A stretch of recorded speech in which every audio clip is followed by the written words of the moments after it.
హరే కృష్ణ. జపమాల లేకుండా జపం చేస్తే ఏమవుతుంది? జపమాల లేకుండా భగవంతుణ్ణి స్మరించకూడదా? హరే కృష్ణ. ముందుగా జపమాల గురించి తెలుసుకుందాము. జపమాలను ఉపయోగించడం వల్ల మనస్సు దృష్టిని హరినామ జపంపై నిలిపి ఉంచడం సులభమవుతుంది.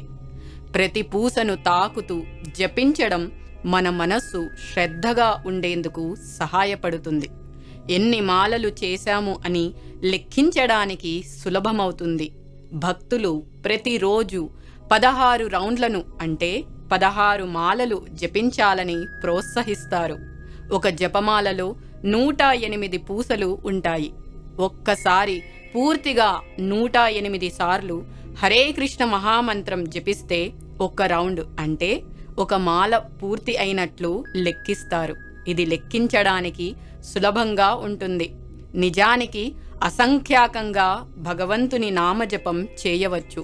ఇంకో విషయం ఏమిటంటే, జపమాలను ఉపయోగించడం భక్తి మార్గంలో సాంప్రదాయబద్ధంగా ఉంటుంది. ఇది భక్తుల రోజువారీ సాధనలో క్రమశిక్షణను పెంచి నిశ్చితమైన విధానంలో జపం చేయడానికి ఉపయోగపడుతుంది. అంతేకాదు, జపమాలను పవిత్ర సాధనంగా భావిస్తారు. ఈ మాలను శుభ్రంగా ఉంచి భక్తితో మాత్రమే జపం కోసం ఉపయోగిస్తారు. ఇది భక్తిని ఇంకా పెంచుతుంది. అలాగే ఈ మాల ఇంద్రియాలను భగవన్నామ సాధనలో నిమగ్నం చేయడంలో సహాయపడుతుంది. జపమాలను ఉపయోగించడం ద్వారా టచ్ సెన్స్ అంటే మాలలో పూసలను తాకడం, అలాగే మంత్రాన్ని ఉచ్చరించడం ఇంకా వినడంలో నిమగ్నం అవ్వడం. ఈ విధంగా ఇంద్రియాలను భగవత్ సేవలో మనం ఉపయోగించవచ్చు. అయినా జపమాలను ఉపయోగించి జపం చేయడం అనేది చాలా పురాతనమైన సాంప్రదాయం. ఇది వేల ఏళ్లుగా వేద సాంప్రదాయంలో మరియు భక్తి సాధనలలో భాగమైంది. ఇది కొత్త సాంప్రదాయం ఏమీ కాదు. పాతకాలంలోంచే చాలా ఆధ్యాత్మిక మార్గాల్లో జపం చేయడం మనం పాటిస్తున్నాము. జపమాలను ఉపయోగించడం గురించి వేదాలు, పురాణాలు వంటి ప్రాచీన గ్రంథాలలో ప్రస్తావించబడింది.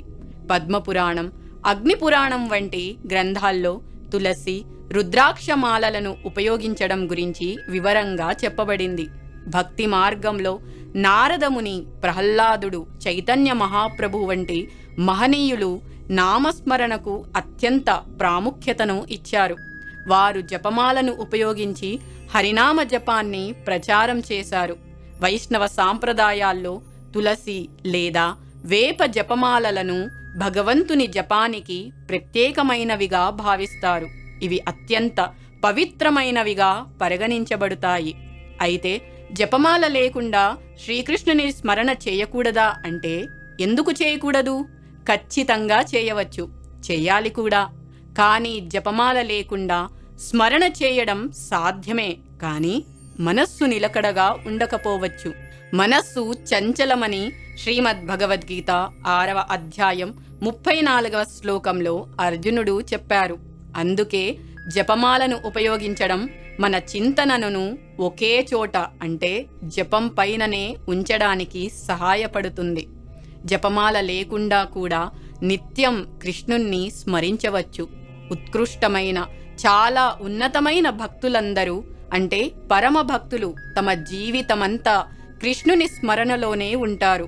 ఇలాంటి వారికి జపమాల అవసరం లేకపోవచ్చు. కానీ మనకి అంత గొప్ప భక్తులుగా మారడానికి కొంత సమయం పడుతుంది. అందుకే ఇష్కాన్ వ్యవస్థాపకాచార్యులు శ్రీల ప్రభుపాదుల వారు భక్తులు జపమాలను ఉపయోగించాలని సూచించారు. ప్రతి భక్తుడు రోజుకు కనీసం 16 రౌండ్లు అంటే 16 మాలలు హరే కృష్ణ మహామంత్రం జపం చేయాలని ఆదేశించారు. జపమాల ఆ విధంగా చేయడానికి ఒక సాధనం వంటిది. జపమాల లేకుండా కృష్ణుని స్మరణ చేయడం కష్టమేమీ కాదు. కానీ జపమాలను ఉపయోగించడం వల్ల భక్తి సాధనలో క్రమశిక్షణ, శ్రద్ధ, దృష్టి మరియు స్థిరత పెరుగుతాయి. భక్తి అనేది మన హృదయపూర్వకతతో నడిచే మార్గం కాబట్టి మీరు ఎలా చేయగలిగితే అలా కృష్ణుణ్ణి స్మరించవచ్చు. కానీ ప్రతిక్షణం కృష్ణుడు మన మనస్సులో ఉండడమే నిజమైన స్మరణ. హరే కృష్ణ.